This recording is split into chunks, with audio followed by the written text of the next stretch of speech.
On October 1st, 2010, President Barack Obama calls the Guatemalan president and apologizes.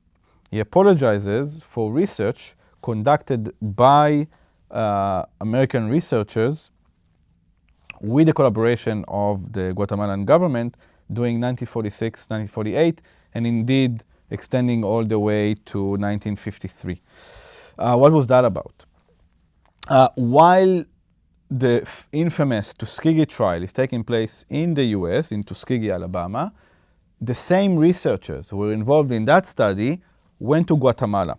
And rather than, like in Tuskegee, just observing what syphilis did to people, in Guatemala, they actually intentionally, directly infected people, meaning prisoners, soldiers, children from orphanages and psychiatric hospitals, sex workers, infected them with sexually transmitted diseases, chancroid, gonorrhea, syphilis, to test the effects of these diseases and to test their transmission among individuals.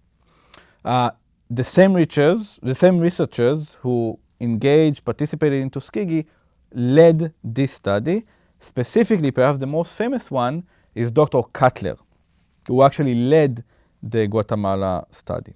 Overall, between 46 and 48, 1,300 people were infected with STDs. Between that period and 1953, almost 5,000 people, or more, a bit more than 5,000 people, were also included in that study. They were not infected directly, but they were observed to see the results, including serological studies, lumbar punctures, etc., etc.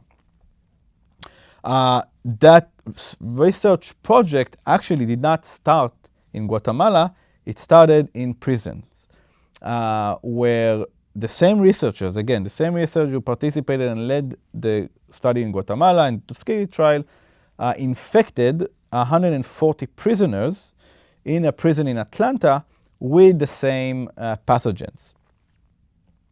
And there, basically, they failed transmitting or inciting gonorrhea in prisoners.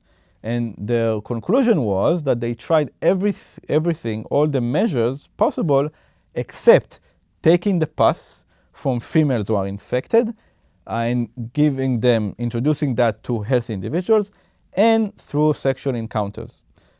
They didn't do that in the prison. They did introduce those two methods later on in Guatemala.